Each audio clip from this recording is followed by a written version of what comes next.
पाहतोय सडसड रस्त्यावर आलं पाहिजे. लात मारली तर आम्ही पाहतोय चालत दिल्ली हरली पाहिजे, क्योंकि संख्या हमारी सबसे भारी है, आवाज भी हमारा सबसे भारी है. या विचारानं एकत्र होणाऱ्या कार्यकर्त्याची, शेतकऱ्याची गरज आहे. तुम्ही कोणत्याही झेंड्यात, कोणत्याही पार्टीत राहा, हे विसरू नका. निळा लावा का भगवा लावा, हिरवा लावा का पिवळा लावा, अधिक कोणता लावा, हे विसरू नका. हरामखोरो, का त्या झेंड्याचा जो कापड आहे ना, तुम्हाला बाप शेतकरी कापूस पिकवतो म्हणून कापड होतं, आणि त्या कापडाचा झेंडा होतोय. तुम्हाला बाप शेतकरी पिकवतोय, तुम्ही त्या झेंड्याला आम्ही पाहतोय जातीच्या धर्माचे रंग लावून टाका, आम्हाला त्याची पर्वा नाही. पण आम्हाला अभिमान आहे कि झंडा कोई भी कलर का हो, लेकिन पैदा करने वाला मेरा किसान है. माझा माय बाप शेतकरी तो पिकवतोय, त्याचा विसर पडलाय सरकारला. पैसे नाही म्हणताय. 540 कोटी रुपये आता मोदीजीनं नॅनोवाल्याला दिले, 540 करोड. आणि काय कर्ज व्याजानं दिले माहित आहे? 0.01%, 0.01%, म्हणजे व्याज नसल्यासारखंच दिले.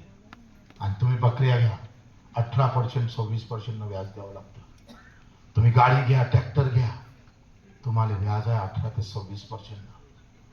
आणि 4 हप्ते दुडले का घर गहाण करायला नोटीस लागलीच आहे. याच्या बापाचं राज्य. पैसे नाही म्हणतात, तिथं कसं फुकटात दिलं रे? 16 ते आतापर्यंत 10 वर्षात 200 उद्योगपत्याचे 15 ते 16 लाख करोड माफ केले. 15 ते 16 लाख करोड. तिच्यातला रिलायन्स कंपनी जी आहे, ती छोट्या अंबानीची आहे, त्याचे 48,000 कोटी रुपये माफ केले. 48,000 कोटी रुपये.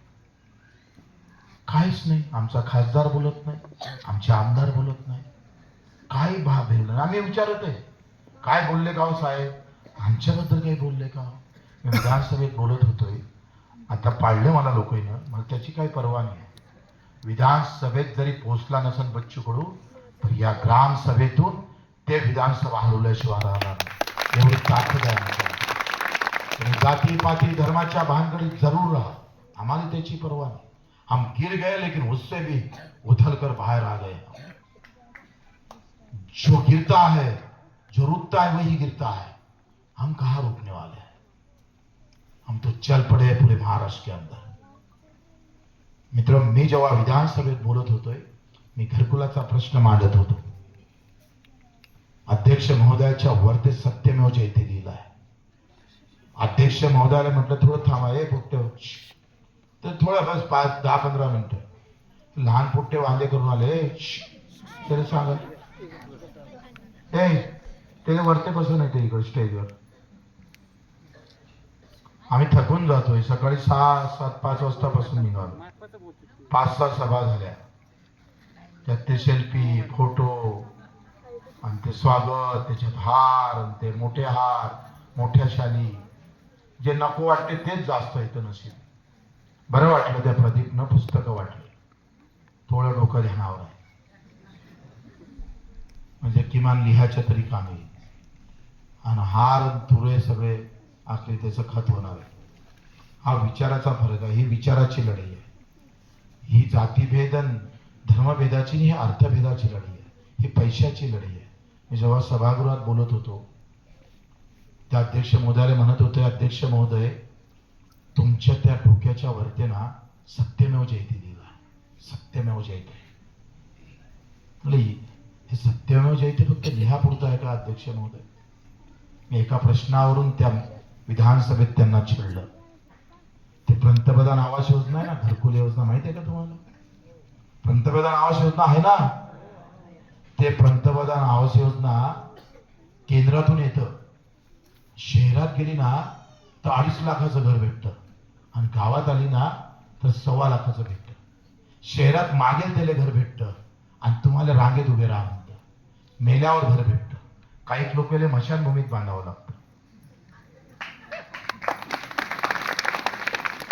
शहरात गेली तर 2.5 लाख, आणि गावात आली तर अध्यक्ष महोदय 1.25 लाख. काय काय गुन्हा आहे आमच्या गावातल्या लोकांचा? योजनेचं नाव एक, सही मारणारा एक, सरकार तर 2.5 लाख आणि गावात आली तर 1.25 लाख का? त्याचे वरचे सत्यमेव जयते लिहिलं ना, ते सब असत्य है.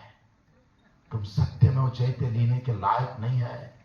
हा ढकरणारा बच्चूकुड होता, अर्थभेद मांडणारा बच्चूकुड होता. आता उपोषणाला बसलोय. आता एक GR काढला, पण अजून पैसे नाही आले.